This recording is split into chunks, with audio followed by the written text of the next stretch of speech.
All right. Good morning. Howie Steck here. Kingdom Man Legacy Ministries. It is October 26th, 2019. And like I've said before, you don't like the weather here in Colorado, wait 5 minutes. Wednesday night into Thursday, we had a nice little snowstorm. We had 3, 4 inches where I live, and today it's about 90% gone. And yesterday was beautiful. Most of it, all the streets are clear and so on. But it's gonna be about 68 today.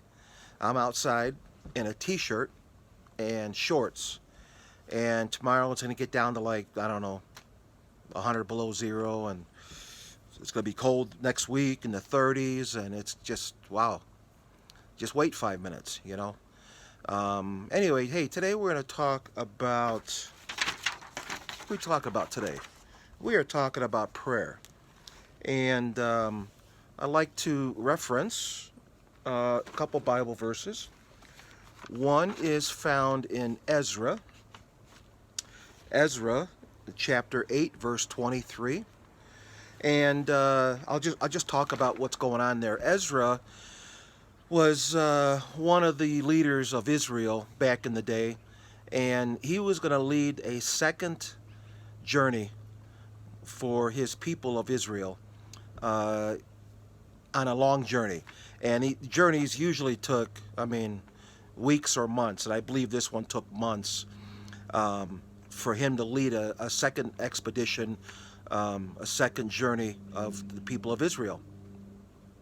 And the people were murmuring. They were saying, well, why don't, it's dangerous territory, going through the mountains and, whatever. And they wanted Ezra to ask the leaders of the area, the kings of the area, to give them a military escort, to give them soldiers.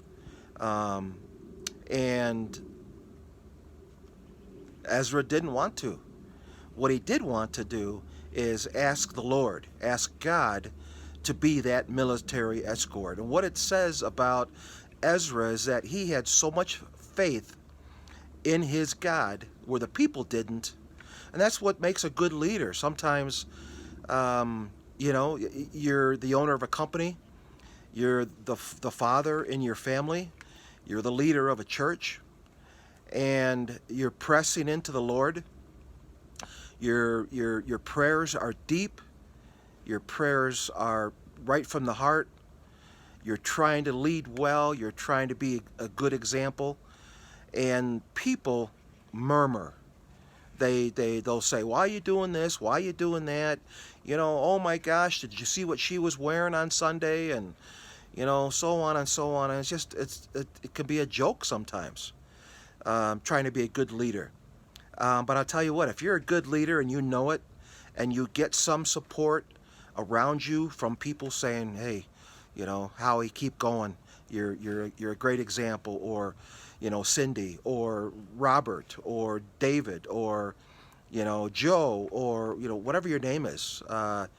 You're really doing well. You're leading your people well. You're leading your church well. You're leading your business well. Don't listen to the other people, okay? Don't listen to the knuckleheads, all right? Because the knuckleheads only want to do one thing. They only want to bring you down, right? And if you're having a tough time decision making, or maybe you're making bad decisions, or you're spending too much time with the wrong kind of people, it's time to leave those people, right? You're running a business and you're not quite sure. You might have a couple hundred people working for you. You might have a couple thousand people working for you. God bless you.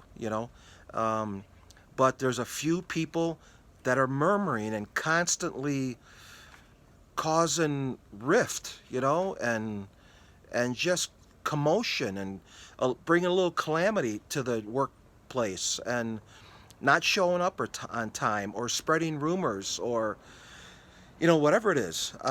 Don't listen to them. Continue to pray big. Seek the Lord, not people. Okay.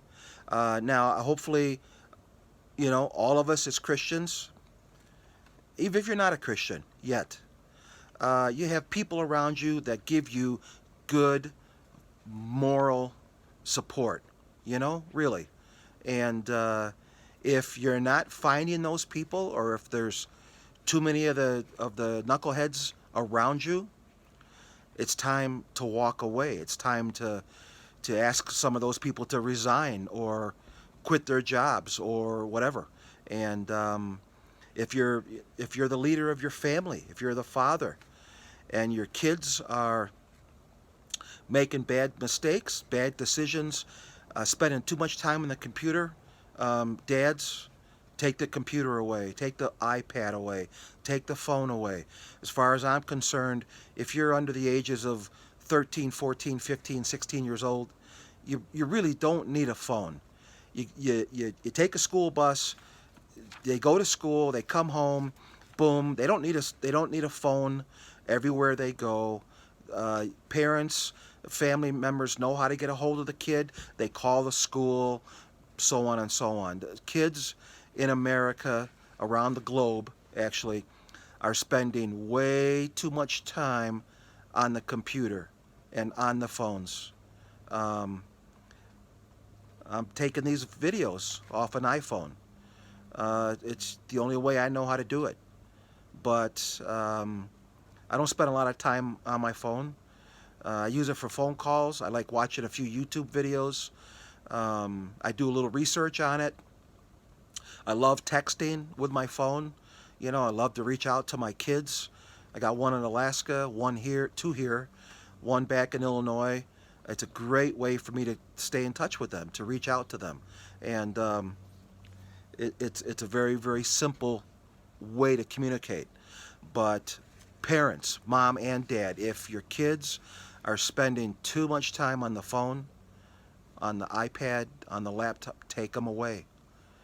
Read a book, play with some toys, draw.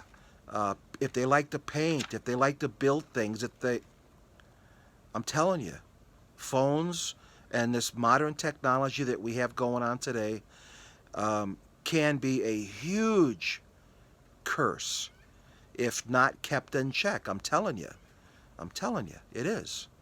And but back to prayers, Dad. If you're leading the family well, keep praying, keep pressing into the Lord, keep having your quiet times before you go to the office in the morning. Guys, if you're like me and you're in the trades, it's hard to get up at 5 in the morning or 4 in the morning and have a nice little quiet time. Have your quiet time in your truck or your car on the way to your job site. Whatever it is. He's not concerned about you having a 45-minute to 2-hour quiet time every morning. If it's 2 minutes, he loves that. That's all he needs. He just wants to be included. Have a quick quiet time in the morning. Give him your day. Pray big prayers. Make sure you continue to pray to him. Just pray. Pray. And if it's uncharted territory, if it's new to you, don't let it bug you. Don't let it bother you too bad, really. I'm serious. Not a big deal. God is, it's not like praying to some rock that you don't get an answer from. It's like, I don't know if he's going to answer me, and I don't know if he's real, and he is. He is real. Everything on this planet, in the universe, in the solar system, is here because he spoke it into existence. All right? Now you say that's God, that's so hard to believe. Really? I mean, yeah, really.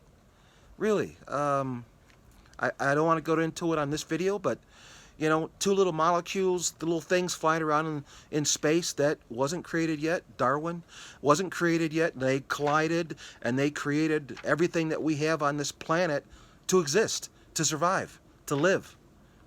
Really? Really? Or we can just say, Lord, man, you must be a good God to give us blue skies and to give us snow for moisture for the ground, and give us rain and give us air and to give us water to drink and to bathe with, and you know, to cook with, and to have water fights and sprinklers for the kids, for the grandkids. Really, people, if you spend the rest of your life questioning if there is a God, and God, where are you, and why don't you do this, or why don't you do, if you spend the rest of your life doing that, you're going to waste your life on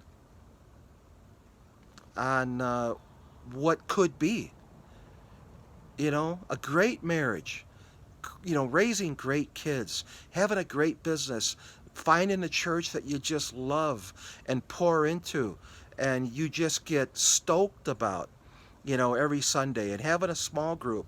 We have a small group here at our house every Thursday night, 5:30. We provide a meal. People bring a dish to pass, and I tell you, it's a highlight of my week. I'm in a small group 6:30 on Friday mornings with 150, 60 guys. It's the highlight of my week. I'm at a small group on Fridays. Friday, I try to take my day off and have a little bit of a Sabbath, and with about 15 to 20 guys every Friday at noon at my church, called Men at the Gate.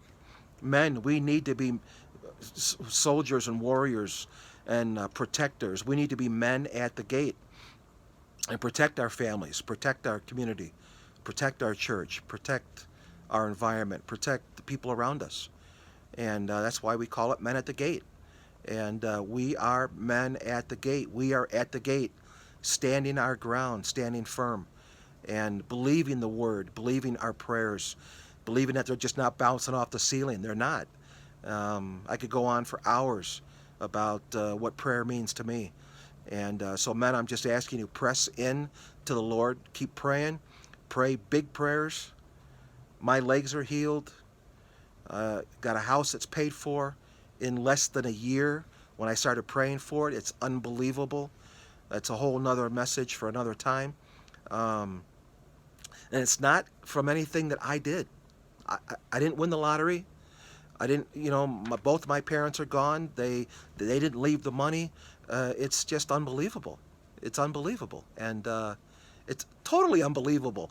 But now that it's happened, it's totally believable. Okay, you see how it works? Press into the Lord, pray big prayers, and the unbelievable will become believable in your life, in your world. Trust me. Um, so, Howie Stack, Kingdom Man Legacy Ministries, and men, have a blessed day. And remember, pray big.